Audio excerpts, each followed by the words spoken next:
Welcome to episode 9 in a 2-part series of Smells Like Teen Parent, a podcast for adolescents and the adults who annoy them. I'm your host, Jenny DeBevick, a counselor and academic consultant with 20 years experience working with youth. In the last episode, we talked about what ADHD and ADD is, what helps teens focus, and answered questions from parents of teens with ADD. In this episode, we have the honor of speaking with psychiatrist Pamela Moslin, who offers over 35 years experience in the medical field and currently serves on the staff at Evergreen College in Olympia. Please download, subscribe, share this episode around so we can keep building an informed, supportive, humble community of caregivers. I also want to note here that one of the objectives of this podcast is to include a variety of perspectives and diverse expertise. Though I might not agree or subscribe to all of the same practices or orientation as my guest speakers, I hope that you listeners find something useful to consider in how to approach mental health for your adolescents. Ultimately,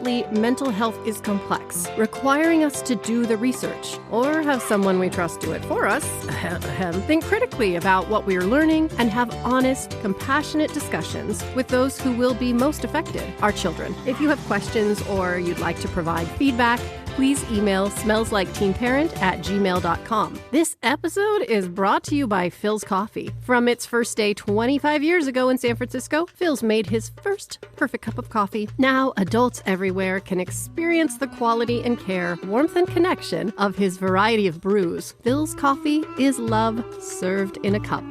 Well, I'm Pamela Moslin. I'm a medical doctor, an MD. So I studied medicine and then specialized in psychiatry, which is disorders of the mind as opposed to surgery. I've been practicing psychiatry, I guess, for like 30 years. And I live in Olympia with my husband, who's also a psychiatrist, and our two adult kids who, I can't believe I said 3. I don't know why I did that. 2 adult Well, your husband is the third, obviously. That they go back and forth thinking that we parented them really weird because we're psychiatrists, and every parent is weird to some extent. Oh, yeah. I've been told I don't know anything about Anything. Really anything. And currently, So humbling. on the college campus, and in fact, in private practice in psychiatry, we forever have people coming in and saying, I can't think straight. I have ADHD and I need to have the medication. And the medication, people come in wanting it. And I think I can't ever decide whether that's because there's a lot of undiagnosed people out there with an attention deficit disorder, and they're coming in and they truly do better. The first thing I would say about it, though, is I don't think of it as ADHD, the hyperactive part. I always call it ADD, just attention deficit disorder. The hyperactive part happens sometimes, but it's really not a core, what I would consider a core symptom. It was kind of created like that. Like over the course of my career, there's been a real development in ADD. Back in the 90s, it very much was ADHD. And the only people that had it were little boys who bounced all over the place and never sat down in a chair. It didn't allow for adults to get diagnosed. It didn't allow somebody who sat still to get diagnosed.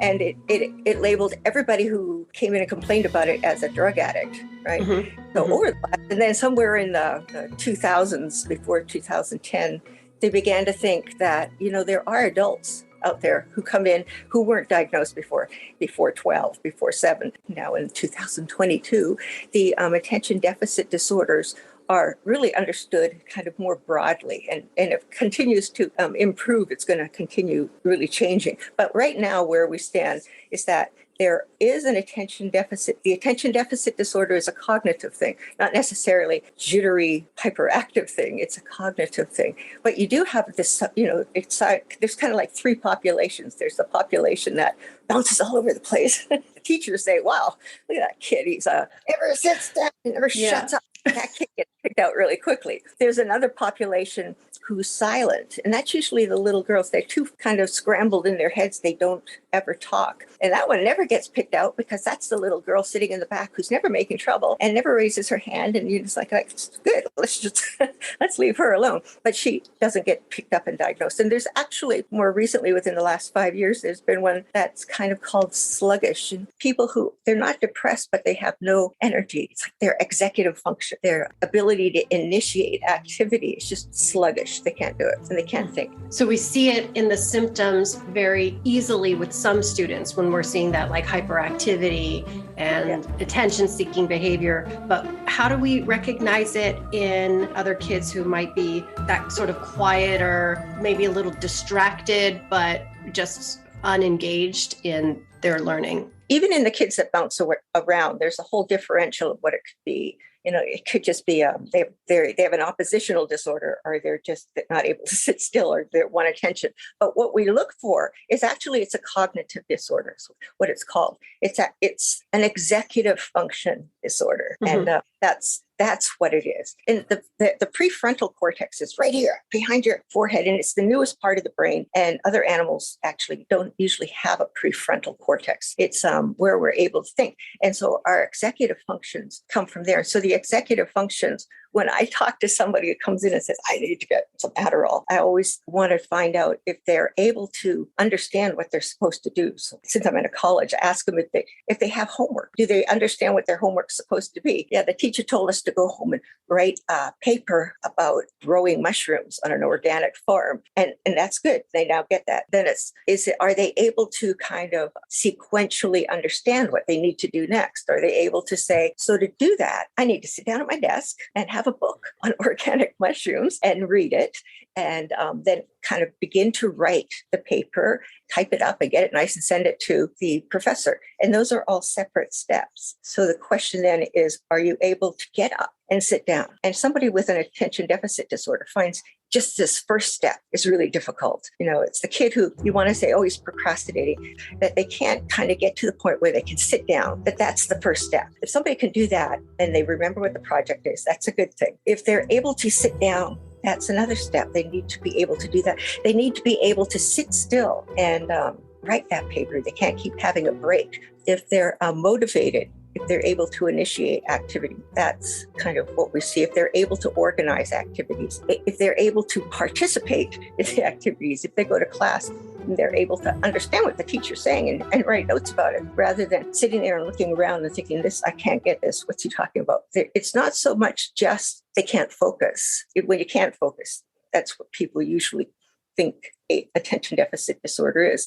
I can't sit down at my desk and not think about what my boyfriend's doing and what my mother's doing and all this other stuff. And if that's the only thing that's happening, it's probably not an attention deficit disorder, because there's people who just don't want to kind of get their stuff done, or they're able to understand what they need to do. They're able to and they get motivated, they want to get it done, they sit down and begin it, and they understand what they need to do. They need to study about mushrooms, they need to do these tasks. They understand that they need to turn it in by this date. But there's a real qualitative difference between somebody who's just not getting it done and somebody who has an attention deficit disorder. So when we see that inability to organize those steps, does medication solve that problem entirely, or are there other ways that teens and young adults and adolescents can kind of build those skills? And how can parents help them? You want the kid to be on you want the adult, whoever has it, they need to be on, because it's a chemical thing. And so you are a big proponent that they need to be on medication. Should we just put it in the water? We should put Prozac in the water too. Well, that sounds amazing. And you're not sure that what I'm saying is credible, or you're thinking, of course she's going to say be on a pill. She's a psychiatrist and she sells. No, I just think it's important for, I'm thinking in terms of the audience, because I think there is a lot of discussion around, when do I medicate my kid? Do I medicate my kid? Are there ways to treat ADD without medicating them? And is there a combination of medication and behavioral interventions?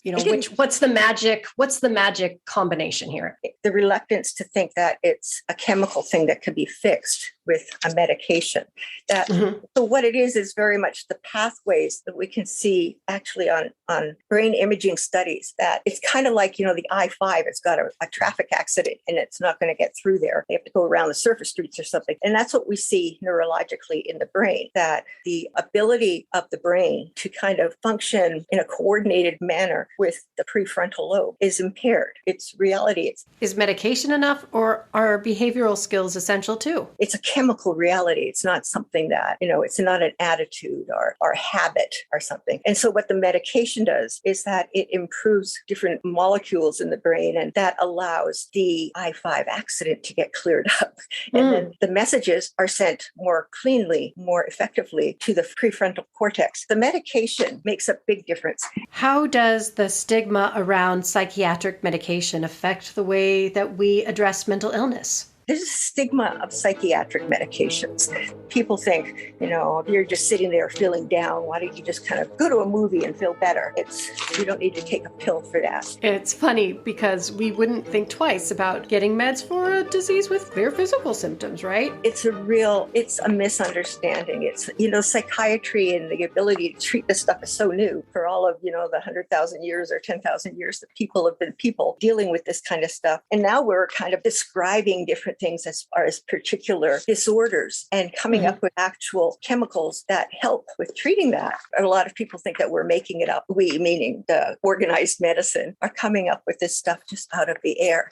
When we go and we look at 1,000 kids who are adults who have an attention deficit disorder, it's strikingly similar. They're all... You mean they all have the same sort of symptoms that they're displaying? Yes. And if they don't, there's kind of a doubt that that's even what it is. Somebody who's got a kid like this, who's been diagnosed with this and doesn't want to give their kid treatment, they want to just not give them candy and make sure that they write a list. And having skills is very helpful if you have an attention deficit disorder. It's a disorder of the brain. Neurologically, the dopamine and such isn't flowing good. And so the medication, it helps in a really significant way. It affects the people who take it in many different parts of their life. People who have an attention deficit disorder, they're not able to kind of suppress what they're doing. When they're in a group, they keep interrupting, or they're not able to stay still and take their turn. There's been studies that have shown that kids who have an attention deficit disorder and are not being treated with a stimulant, they have a higher degree of substance abuse because they're trying to self-medicate. They have a higher degree of getting fired from their job, especially with adolescents who have an untreated attention deficit disorder. It puts them at a risk for doing drugs, getting arrested, doing stuff that precipitates getting arrested, not functioning well with their peers, not finishing school. People always kind of understand this, that they have syphilis. No question. They have syphilis and they take penicillin. Everybody agrees, yeah, I'm going to go home and take this penicillin because it's going to get rid of the syphilis. That's a good pill. I don't want syphilis. I want to take the penicillin. And of course, the penicillin makes the syphilis completely go away so you can then stop taking the penicillin. And attention deficit is kind of the same as that, except it kind of fills in what genetically you're not doing. And if you stop it, you just go back to what you're genetically not doing. So do you think, I think it's interesting that you sort of compare ADD with syphilis. And I'm wondering, do you think if we treat it like a neurological disorder, right? Do you think that there's strengths in having an ADD mind? I know there's like a lot of emphasis on neurodiversity and sort of honoring that. Do we lump ADD in with that group, or do we treat it as a problem that needs to be fixed? Well, there is neurodiversity, and we don't want to hold somebody's disorder against them. They have attention deficit disorder and they can't get stuff done. We don't want to just kind of say, you're a criminal, go away. The thing with an attention deficit disorder, whether you want to have a diverse population or not, it's the single person. It's the individual that's impacted by the lack of treatment. People who are manic have a bipolar illness. That being manic is a really great creative phase to be in. You'll just get all sorts of great artists paint, and write when they're manic. And, that's probably not completely true. With an attention deficit disorder, that's not a place that's got a lot of benefits. The people who have it their whole life is impacted. They're not able to get to the top of their professions. They're not able to get a job and have it for a lifetime. They're not able to maintain relationships. Marriages fail and friends go away because of their impulsivity and their inability to stand still long enough to gather what someone's saying. Their lack of organization impedes what they can successfully do. And so that's what we're looking for when we're recognizing kids and teens and adolescents. Are they not reaching their potential? Because one of the pieces parents are wondering, how do I know if my kid has ADD? Like, at what point do we try and get them assessed? Should every kid be assessed? We start in first grade and when they're all squirrely, or do we wait? You can wait. It's the kid that can't get stuff done. The kid that, they either didn't pick up the right paper at school and came home without the homework, or they came home with the homework but left it in their backpack and never got it out to do it, or got it out, but then, started doing it, but then started reading the wrong chapter, that they're not organized enough to remember that if they're going to get the homework done, they need to allow at least 10 minutes to do it somewhere in the day. And they can't just kind of keep putting it off thinking that, oh yeah, I can go out for the evening and I'll do it afterwards. They need to make time for it. The kid who keeps losing things, like, where are your house keys now? Or they've lost their backpack. They just were holding their water bottle and now it's like, where the hell did it go? It's And some of that learning to track their stuff is a normal development piece, right? Because they're especially younger kids, they're transitioning from having their parent people do it all for them to them taking responsibility for their stuff.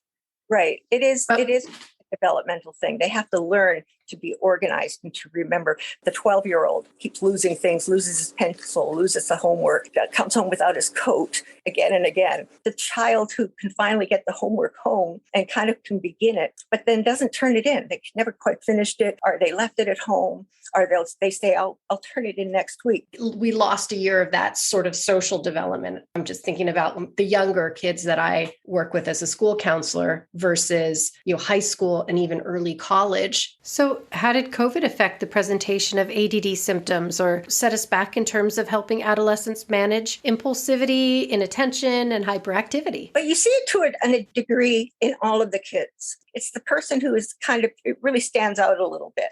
They're not able to kind of stay where they're supposed to stay and get it done. Like, even if you have a bunch of kindergartners, and they jump up and they're impulsive and they talk, but when you say it's circle time, come and sit down, they all kind of come to circle time. This is the hyperactive part, that the kid who jumps up and is going to go in, it's going to go over there and finish his picture, and he's not going to do circle time. And then it turns out that drawing the picture wasn't even what we were doing today. We were doing something else altogether. Kids at grade 1, pick up your sticks. We're going to count to 10 now. The kid who doesn't get the sticks or picks up a handful of sticks or go and gets the beads instead and doesn't follow through with the task, doesn't remember what the task is. It's the kid who kind of isn't really picking up at the beginning of the task and following through to the end of it. They're not able to remember what the task is. They're not able to remember the first step. And so when we're seeing those kids as teens, as adolescents, middle school, high school, and then even college, what advice would you have to parents of that age group to get them support? Medication. You get on medication, and then it's like, I was able to sit down. I was able to get my homework. I remembered what I needed to do. And I sat down and I looked up the right book and I wrote the paper and I turned it in on time. I was able to get out of bed on time and go have breakfast and get to class. I was able to go to work each day and get there on time. And then when I got there, I was able to go to the meetings and sit still and listen to what was being told and then go and complete my tasks. I didn't leave them until next week. I didn't keep trying to do something else, or I didn't kind of keep getting up from my desk and going and talking to somebody in the other room. I have one student, a high school student, who described it as, it's like my head is a jar of bees. They're just buzzing around in there, and that starting medication quelled that for her. Yes. And if you had asked that kid more questions, this thing of bees in your head, when you finally get to sit down because you are really wanting to get this paper done, what happens? It's an organizational thing and it's an impulsive thing. The girl with the bees in her head, she would have all these other things as well.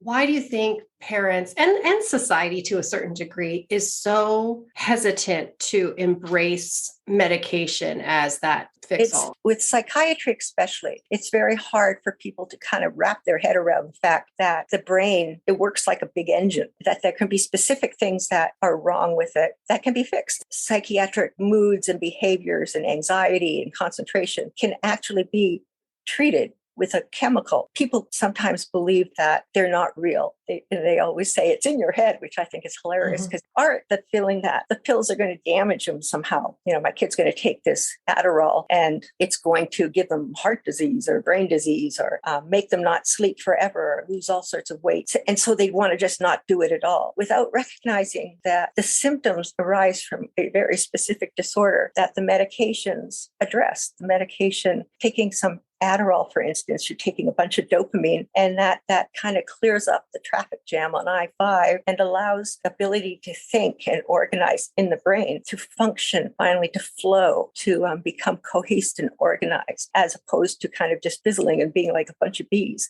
Over the course of my career in psychiatry, getting something fixed with a pill is that it's a weak person, that if you were stronger, more macho, you wouldn't have to take a pill for that. And the outcome of not giving your kids meds is that they, might be able to fiddle fart their way through grade 2 and grade 11, but that can be also very painful for the kids. They don't get it. So medication can also support their social connections. Because the same symptoms impair their social connections. It impedes their ability to function with peers. The peers just get pissed off after a while, you're just any fun. What the hell? I'm not going to ask you to come again. And so that happens. It's not just in school. It's in their life. This is due to their inability to organize and remember and follow through. Yeah, it's so easy to do. Instead of making changes to lifestyle or working with schools and family systems to change the behavior. Benefit of the medication is that it really makes a difference. Things become crisp. The bumblebees all stop buzzing. But what happens when a teen stops taking it? If you stop taking them, it doesn't leave any end organ damage.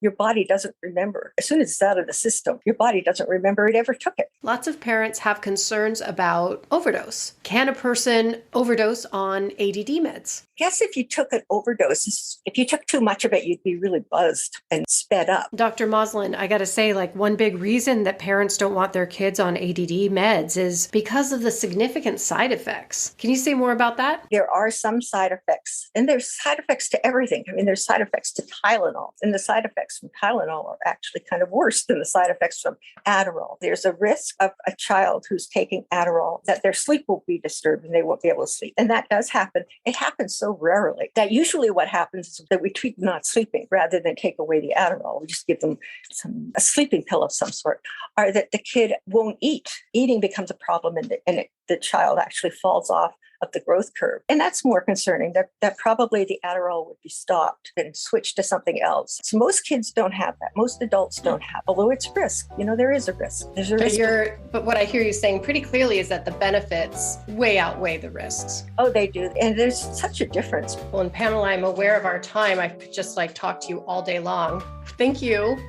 Well, that's our episode number 9, just in time for October ADHD Awareness Month and Mental Health Screening Month. Thank you so much, Dr. Moslin, for taking the time to share your expertise. I hope you enjoy a cup of Phil's coffee this week, and we look forward to bringing you the next episode about effective discipline, because taking away their phone just doesn't really work. Thank you for downloading this episode and subscribing to this podcast. May you be safe, may you be happy, may you be free from suffering.